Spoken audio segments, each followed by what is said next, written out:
നമസ്തേ. ഇന്ന് നമ്മളോടൊപ്പം അതിഥിയായിട്ട് എത്തിയിട്ടുള്ളത് നാഷണൽ ഹിന്ദു ലീഗ് അധ്യക്ഷൻ ശ്രീ മുക്കാപ്പുഴ നന്ദകുമാറാണ്. സാർ, നമുക്കറിയാം കഴിഞ്ഞ കുറച്ച് ദിവസങ്ങളായി ഛത്തീസ്ഗഡിൽ മനുഷ്യക്കടത്തുമായി ബന്ധപ്പെട്ട് ഉണ്ടായ കേസ്, രണ്ട് കന്യാസ്ത്രീകളെ അറസ്റ്റുമായി ബന്ധപ്പെട്ട ഒട്ടനവധി സംഭവ വികാസങ്ങളാണ് നടന്നുകൊണ്ടിരിക്കുന്നത്. ഇതേ അവസ്ഥയിൽ നാം ചർച്ച ചെയ്യുന്ന മറ്റൊരു കാര്യമാണ് ഛത്തീസ്ഗഡ് മനുഷ്യക്കടത്തിന് സമാനമായ മറ്റൊരു കേസും 2022 രജിസ്റ്റർ ചെയ്തിരുന്നത് തൃശൂർ സ്വദേശിയുടെ പരാതിമേലായിരുന്നു ആ കേസ് എടുത്തത്. അവരുടെ ഈ കഴിഞ്ഞ ദിവസങ്ങളിലാണ് കോടതി ഒരു കുറ്റവിമുക്തരാക്കിയത്. അന്ന് ഇല്ലാത്ത മെഴുകുതിരി ജാഥയും നാടകവും നടന്നുകൊണ്ടിരിക്കുന്നത്. സഭ അഭയ കേസിൽ കാണിക്കാത്ത ഒരു ആർജവം ഇവിടെ കാണിക്കുന്നുണ്ട്. യഥാർത്ഥത്തിൽ ഇതൊരു രാഷ്ട്രീയ കളിയാക്കി മാറ്റുകയല്ലേ സഭാ നേതൃത്വം ഈ വിഷയത്തെ? എന്താണ് ഹിന്ദു നാഷണൽ ലീഗ് അധ്യക്ഷൻ എന്ന നിലയിൽ ഈ വിഷയത്തിൽ താങ്കളുടെ നിലപാട്? തീർച്ചയായും വർഗീയ രാഷ്ട്രീയം, അങ്ങനെയാണ് അതിനെ പറയേണ്ടത്. ഇവിടെ ഹിന്ദു വിരുദ്ധ വർഗീയ രാഷ്ട്രീയത്തെ പരമാവധി പ്രോത്സാഹിപ്പിക്കാൻ വേണ്ടിയിട്ടുള്ള രാഷ്ട്രീയമാണ് നമ്മുടെ കേരളത്തിലുള്ളത്. ആരും അതിൽ നിന്ന് പുറകോട്ട് പോകുന്നില്ല. ഹിന്ദുവിനെ ആക്ഷേപിക്കുക, ഹിന്ദുവിനെ ഇല്ലാതാക്കുക എന്നുള്ള ശ്രമത്തിന്റെ ഭാഗമാണ് പറഞ്ഞിട്ടുള്ള ഈ കാര്യങ്ങളെല്ലാം. ഈ തൃശ്ശൂര് 2022 പിടിക്കപ്പെട്ടപ്പോ മനുഷ്യക്കടത്തും മതമാറ്റവുമായിട്ട് ബന്ധപ്പെട്ട് പിടിച്ചു കഴിഞ്ഞപ്പോ രേഖകളില്ലാത്തതുകൊണ്ട് അവരെ അകത്ത് കൊണ്ടുപോയി. പിന്നീട് അവരെ രേഖകൾ ഹാജരാക്കി നമ്മുടെ ഇന്ത്യൻ നിയമ സംഹിത അനുസരിച്ച് പുറത്തു വന്നിട്ടുണ്ട്. അതാണ് ഇന്നലെ സംഭവിച്ചത്. അപ്പൊ അങ്ങനെ നമ്മൾ ആരെയും അതിന്റെ പുറകിലെ പോയി ബലമായ അല്ല ഇവരെ മതമാറ്റമാണ് അതുകൊണ്ട് ഇവരെ പിടിച്ച് അകത്തിടണം എന്ന് നമ്മൾ നിയമത്തെ ബഹുമാനിക്കുന്നു, നിയമം പാലിക്കണമെന്ന് നമ്മൾ ആവശ്യപ്പെടുന്നു. അതിന് നമ്മൾ ഒരു നിയമ പാലകനെയോ ന്യായാധിപനെയോ സ്വാധീനിക്കാൻ, മതം പറഞ്ഞ് സ്വാധീനിക്കാൻ നമ്മൾ തയ്യാറല്ല. അങ്ങനെ സ്വാധീനിക്കുന്നവർ അത്തരത്തിലുള്ള വിധികളും അത്തരത്തിലുള്ള നിയമങ്ങളും ഒക്കെ നടത്തിക്കൊണ്ട് പോകുന്നുണ്ട്. ആ അനുഭവം വെച്ചിട്ടാണ് അവർ ഹൈന്ദവനെയും ആ ഗണത്തിൽപ്പെടുത്തി കാണുന്നത്. ദയവായി അത്തരം പാതിരിമാരോടും മുല്ലാക്കന്മാരോടും നമുക്ക് പറയാനുള്ളത്, നിങ്ങൾ ഹിന്ദു ധർമ്മവും ഹിന്ദു സനാതന സംസ്കാരവും ഒന്നും പഠിച്ചിട്ടില്ല. അതുകൊണ്ടാണ് നിങ്ങൾക്ക് ഇങ്ങനെ നിങ്ങൾ ചെയ്യുന്ന രീതി ഞങ്ങളും തുടരും എന്നുള്ളൊരു തോന്നൽ നിങ്ങൾക്കുള്ളത്. ദയവ് ചെയ്ത് അത്തരം ചിന്തകൾ മാറ്റിവെക്കുക. ഇവിടെ തൃശ്ശൂരായാലും ഛത്തീസ്ഗഡിലായാലും നിയമത്തിന്റെ വഴിക്ക് പോട്ടെ. ഇവിടെ ഇപ്പോ ഈ 2022 പിടിച്ചത് കേരള പോലീസാ ഭരിക്കുന്നത്. ഇന്നിപ്പോ ജാഥ നടത്തുന്ന അല്ലെങ്കിൽ ഛത്തീസ്ഗഡ് ജയിലിൽ പോയി സന്യാസിനിമാരെ കാണുന്ന എന്താ പറയാ കന്യാസ്ത്രീമാരെ കാണുന്ന നേതാക്കന്മാരെ തന്നെയാണ് ഈ കേരളത്തിൽ ഭരിക്കുന്നത്. പ്രതിപക്ഷവും അവരാണ്. പക്ഷെ ഇവിടെ തൃശ്ശൂർ പ്ലാറ്റ്ഫോമിൽ അറസ്റ്റ് ചെയ്തപ്പോ ഇവർക്കൊന്നും ഇല്ലാത്ത രോഗം ഛത്തീസ്ഗഡിൽ മതം മാറ്റ നിരോധന നിയമം ഉണ്ട്. അത് കോൺഗ്രസ് ഗവൺമെന്റ് പാസ്സാക്കിയതാണ് എന്ന് കൂടി മനസ്സിലാക്കിയിട്ട് വേണം നിങ്ങൾ ഈ ദുഷ്പ്രചരണം നടത്താൻ. പക്ഷെ അത് കേരളത്തിലെ ഒട്ടുമിക്ക ആളുകളും ഇതിനെ തികച്ചും ഹിന്ദുവിരുദ്ധ വർഗീയതയാണ് എന്ന് മനസ്സിലാക്കിയിട്ടുണ്ട്.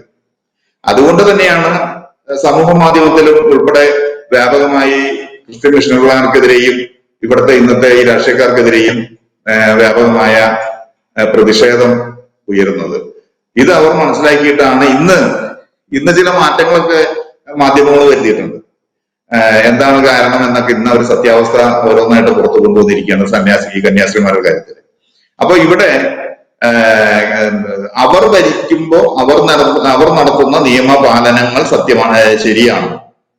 അതേ നിയമം അനുസരിച്ച് BJP ഗവൺമെന്റ് ചെയ്താൽ അത് ജനദ്രോഹപരമാണെന്നും അത് വർഗീയതയാണെന്നും അത് ന്യൂനപക്ഷ പീഡനമാണെന്നെല്ലാം പ്രചരിപ്പിച്ച് പ്രബുദ്ധരായ സാക്ഷരരാണെന്ന് പറഞ്ഞ് അഹങ്കരിക്കുന്ന നമ്മുടെ ഈ മലയാളം നാട്ടിൽ കൊണ്ടുവന്ന് വിളമ്പാൻ ലജ്ജയില്ലേ എന്ന് മാത്രമാണ് നമുക്ക് ഈ അവസരം ചോദിക്കാനുള്ളത്. കാരണം ഇപ്പൊ അവിടെ ഇതിനു മുമ്പും അവിടെ അറസ്റ്റ് നടന്നിട്ടുണ്ട്.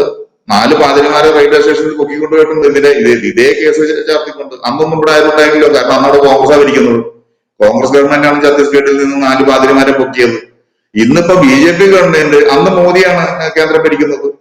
അപ്പൊ മോദി കേന്ദ്രം ഭരിക്കുകയും കോൺഗ്രസ് സംസ്ഥാനം ഛത്തീസ്ഗഡ് ഭരിക്കുകയും ചെയ്യുന്ന അവസ്ഥയിൽ 4 പാതിരിമാരെ പ്ലാറ്റ്ഫോമിൽ നിന്ന് മതമാറ്റത്തിന്റെയും മനുഷ്യക്കടത്തിന്റെയും പേരിൽ പൊക്കിയപ്പോ ഇവിടെ ഒരു പ്രതിഷേധം ഉണ്ടായില്ല. അത് തന്നെയാണ് മക്കളെ പാതിരിമാരെ ഇപ്പോൾ ഇവിടെയും നടക്കുന്നത്. കുഞ്ഞാടുകളാവ കാര്യങ്ങളും കൂടി മനസ്സിലാക്കുക. ഈ സുഡാപ്പികളുടെ പിന്നാലെ നടന്ന് നിങ്ങള് സ്വയം ഇല്ലാതാകരുത് എന്നുകൂടി ഈ അവസരത്തിൽ ഞാൻ ഓർപ്പിക്കുകയാണ്. കാരണം ഇവിടെ ജോസഫ് മാഷിന്റെ കൈവെട്ടിയപ്പോഴും പാലാ ബിഷപ്പിന്റെ അരമന അടിച്ചു തകർക്കാനും സുഡാപ്പികൾ തയ്യാറായപ്പോ ഒരു പ്രതിഷേധ സ്വരവും നിങ്ങൾ ഉയർത്തിയില്ല. PC ജോർജിനെ ഇസ്ലാമികത്വം ഇവിടെ വാഴുന്നു എന്ന് പറഞ്ഞപ്പോ PC ജോർജിനെ തുറങ്കല്ലടിച്ചപ്പോഴും നിങ്ങൾക്ക് ശബ്ദമുണ്ടായില്ല അല്ലെ? ഇനിയിപ്പോ കന്യാസ്ത്രീമാരോട് തുല്യത പറയാനാണ് ജോസഫ് മാഷിനെയും PC ജോർജിനെയും മാറ്റി നിർത്തിയാൽ പോലും നിങ്ങളുടെ സമുദായ നേതാവായിട്ടുള്ള ബിഷപ്പിന്റെ അരമന തകർക്കാൻ ചെന്നില്ലേ? നിങ്ങൾക്ക് വിഷമമില്ല അല്ലെ?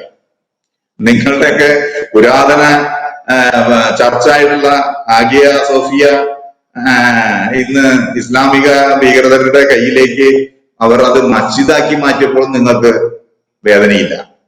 ഇവിടെ ഹിന്ദുത്വവാദികളിൽ അല്ലെങ്കിൽ ഹിന്ദുക്കളിൽ നിന്ന് കൺവെർട്ട് ചെയ്യാൻ വേണ്ടി നിങ്ങൾ മനഃപൂർവ്വം വിദേശ ഫണ്ട് കൈപ്പറ്റി നിങ്ങൾക്ക് റേഷൻ വാങ്ങിക്കാൻ വേണ്ടി ഞങ്ങളെ ഇനി ആയുധമാക്കരുത് എന്നാ ഞങ്ങൾക്ക് പറയാനുള്ളത്. പാതിരിമാർക്കും മുല്ലാക്കന്മാർക്കും റേഷൻ വാങ്ങിക്കണമെങ്കിൽ അവിടുന്ന് വിദേശ ഫണ്ടുകൾ അടിച്ചു മാറ്റുന്നതിന് വേണ്ടി ഇവിടുത്തെ ഹൈന്ദവർക്കിടയിലേക്ക് കടന്നു വന്ന് നിങ്ങൾ മതം മാറ്റേണ്ടതില്ല എന്നാണ് ഞങ്ങൾ അടിവരയിട്ട് പറയാനുള്ളത്.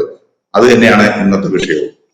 ഞങ്ങൾക്ക് അത് പറയാനുള്ളത്, ഈ മതപരിവർത്തന പ്രവർത്തനം വിദേശ മതങ്ങൾ ഇന്ത്യയിൽ അവസാനിപ്പിച്ചാൽ ആ സെക്കൻഡിൽ ഇവിടുത്തെ ഹിന്ദു സംഘടനകളുടെ പ്രതിരോധ നിരയും ഇല്ലാതാകും. ഹിന്ദുക്കളിൽ നിന്ന് തട്ടിക്കൊണ്ടുപോകുന്നതിനെ പ്രതിരോധിക്കുക എന്നുള്ള ചുമതലയാണ് സനാതന ധർമ്മവിശ്വാസികളായ ഹിന്ദു സംഘടനകൾ ഇപ്പോൾ നടത്തിക്കൊണ്ടിരിക്കുന്നത്. നിങ്ങളത് എപ്പോൾ നിർത്തുന്നോ ആ സെക്കൻഡിൽ ഞങ്ങൾ പിൻവലിയാൻ തയ്യാറാണ്. അത് തന്നെയാണ് നാഷണൽ ഹിന്ദു ലീഗിനും പറയാനുള്ളത്. അതെ, സാർ പറഞ്ഞതുപോലെ തന്നെ അനീതികൾ ഏറ്റുവാങ്ങാനുള്ള ഒരു സമൂഹമല്ല ഹിന്ദു സമൂഹം. തിരിച്ചറിവ് വന്നതിന്റെ, തിരിച്ചു പ്രതികരിക്കാൻ തുടങ്ങിയതിന്റെ വെളിപാടുകളാണ് ഇപ്പോൾ ഈ കാണുന്ന പ്രീണന സംഘഗാനം. ഹിന്ദുക്കൾ ഇതിനെതിരെ പ്രതികരിക്കുക തന്നെ ചെയ്യും. ഈ വിഷയത്തിൽ താങ്കളുടെ നിലപാട് ശക്തമാണ്, ഒപ്പം വ്യക്തവുമാണ്. ഇത്രയും സമയം നമ്മളോടൊപ്പം ചിലവഴിച്ചതിന് നന്ദി സാർ. നന്ദി.